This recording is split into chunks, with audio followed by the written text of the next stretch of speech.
Shalom Bapak Ibu, jemaat yang dikasih Tuhan, kita kembali akan merenungkan firman Tuhan. Mari kita berdoa. Bapa di sorga, di dalam nama Tuhan Yesus, kami akan kembali merenungkan firman-Mu. Berkatilah sehingga kami memahami dan dapat menjadi pelaku firman-Mu. Dalam nama Tuhan Yesus. Amin. Bapak Ibu, firman Tuhan kita terambil dari Mazmur 131 ayat 1 sampai dengan ayat 3. Nyanyian ziarah Daud. Tuhan, aku tidak tinggi hati dan tidak memandang dengan sombong. Aku tidak mengejar hal-hal yang terlalu besar atau hal-hal yang terlalu ajaib bagiku. Sesungguhnya aku telah menenangkan dan mendiamkan jiwaku seperti anak yang disapih berbaring dekat ibunya. Ya, seperti anak yang disapih jiwaku dalam diriku. Berharaplah kepada Tuhan, hai Israel, dari sekarang sampai selama-lamanya. Itulah firman Tuhan yang menjadi dasar renungan kita pada hari ini. Nah, tema kita hari ini adalah berserahlah sepenuhnya kepada Tuhan. Berserahlah sepenuhnya kepada Tuhan. Bapak Ibu, banyak orang akhir-akhir ini frustrasi, stres, bahkan sampai depresi berat. Oleh karena pandemi COVID-19 belum juga usai atau berakhir.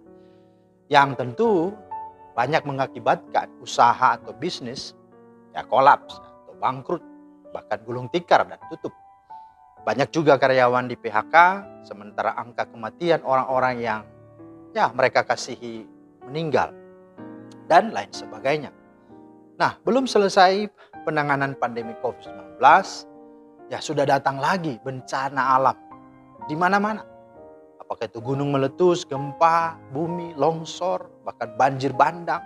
Bahkan banyak juga kejadian-kejadian yang terjadi akhir-akhir ini seperti kecelakaan, baik itu transportasi udara, pesawat, maupun juga transportasi darat, kendaraan bermotor. Nah, mungkin lalu lalang ini dalam rangka mudik mungkin.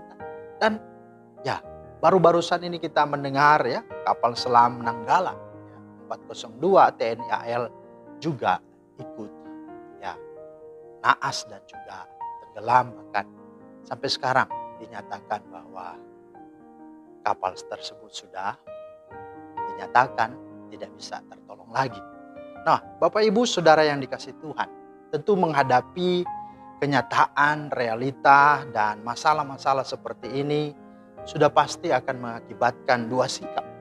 Sikap yang pertama, bahwa orang akan kecewa berat dan putus asa dalam hidup, sampai bisa saja dia menyalahkan Tuhan, menyalahkan keadaan, menyalahkan akan segala hal, bahkan menyalahkan Tuhan. Itu Tuhan di mana katanya? Tuhan, mengapa ini semua terjadi? Mengapa aku menjadi seperti ini? Bukankah saya sudah mengikut Tuhan? Bukankah saya sudah melayani Tuhan? Bukankah saya juga sudah berbuat baik kepada banyak orang? Sungguh aku kecewa dengan Tuhan. Bisa saja seperti itu gumamnya dan gerutunya di hati. Tetapi hal yang kedua bisa saja sebaliknya. Dengan segala peristiwa ini justru orang-orang akan semakin mencari Tuhan. Orang akan semakin dekat kepada Tuhan. Dia akan sungguh-sungguh mau mengenal Tuhan. Dan itu alasan yang bisa saja masuk akal. Tapi di balik itu semua, mengapa mereka ingin mencari Tuhan? Mengapa mereka ingin mengenal Tuhan? Dari semua yang disaksikan memang orang tidak mau mati, bahkan orang tidak ingin mengalami persoalan hidup seperti ini. Tidak mau kena COVID, gitu ya. Memang betul kita berdoa sama Tuhan. Tapi ujung-ujungnya tidak takut atau takut untuk mati, gitu ya. Bukan karena memang awal dan hati yang sungguh-sungguh untuk Tuhan. Nah, saudara, ada banyak hal-hal yang terjadi. Apapun itu, di dalam situasi dan kondisi apapun seperti yang terjadi sekarang ini, kita tidak bisa saling menyalahkan, apalagi mau saling menghakimi. Sungguh jahat jika itu yang terjadi dan yang kita lakukan, Tetapi juga dengan kita bersikap demikian, apakah juga akan merubah dan memperbaiki keadaan hidup kita? Kan tidak juga, bukan? Lalu apa yang harus kita lakukan? Apa? Jawabannya adalah apa? berserahlah sepenuhnya kepada Tuhan. Ya, mungkin agak terkesan klise atau mungkin menganggap ini mungkin terlalu idealis begitu ya. Tapi memang tidak ada jalan lain. Memang berserahlah sepenuhnya kepada Tuhan.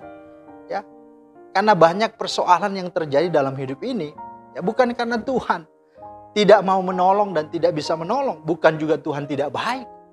Tetapi justru masalah terjadi karena kita sendirilah yang tidak mau berserah sepenuhnya kepada Tuhan.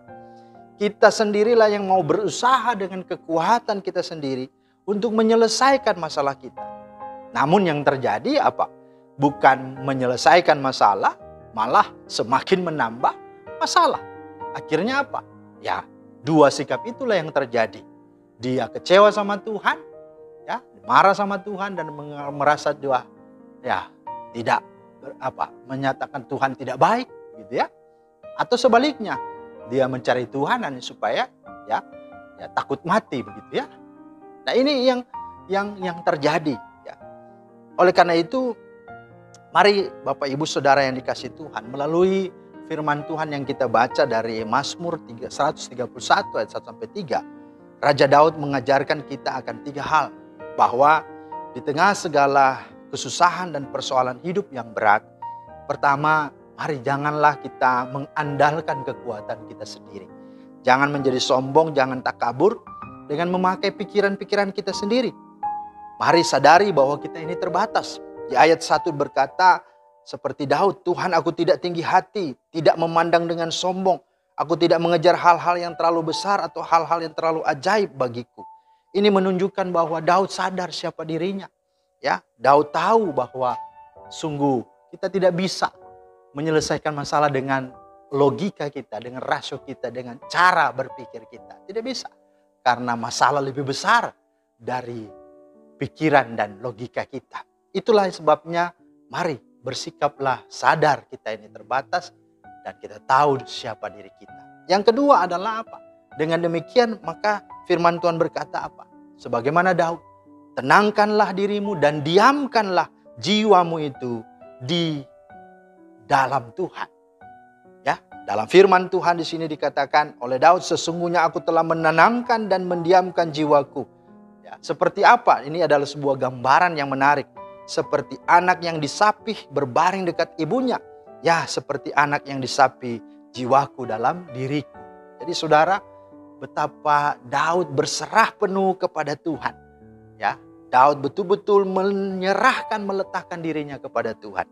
Dan ingat, berserah itu berbeda dengan menyerah. Ya, kalau menyerah itu kalah sebelum bertanding, kalah sebelum melangkah. Ya, karena dia sudah merasa pesimis, dia merasa apatis, dia merasa skeptis dengan dunia ini. Sehingga dia belum bisa bergerak, move on dari dirinya, dari keadaannya. Sehingga dia sudah merasa tidak bisa. Tapi orang yang berserah adalah orang yang optimis sebenarnya. Orang yang penuh pengharapan, orang yang penuh iman. Itulah sebabnya dia sandarkan hidupnya, dia letakkan hidupnya, dia bawa hidupnya di dalam Tuhan. Dia menaruh sepenuhnya, totalitas, bergantung sepenuh, hanya mengandalkan Tuhan.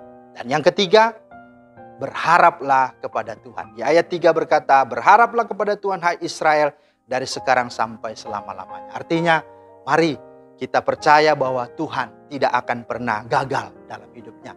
Dalam merancang setiap kita penuh damai sejahtera. Ayub 42 ayat 2 berkata, aku tahu Tuhan mampu dan berkuasa melakukan segala sesuatu dan tidak ada rancangannya yang gagal. Ada amin?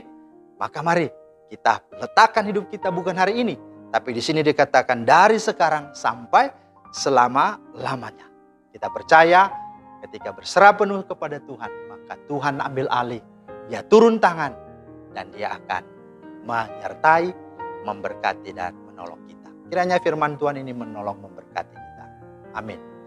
Mari kita berdoa. Terima kasih Tuhan untuk firman-Mu yang sungguh boleh memberkati kami, menghadapi setiap segala situasi. Biarlah kami tetap berserah penuh hanya pada Tuhan dan percaya bahwa Tuhan tidak pernah gagal dan tidak pernah salah dalam setiap apapun, termasuk di setiap musim hidup kami dengan segala keadaan apapun. Kami percaya semuanya pada akhirnya mendatangkan kebaikan. Dalam nama Tuhan Yesus kami berdoa. Amin. Demikianlah firman Tuhan hari ini menjadi berkat. Selamat beraktivitas. Tuhan Yesus memberkati. Shalom.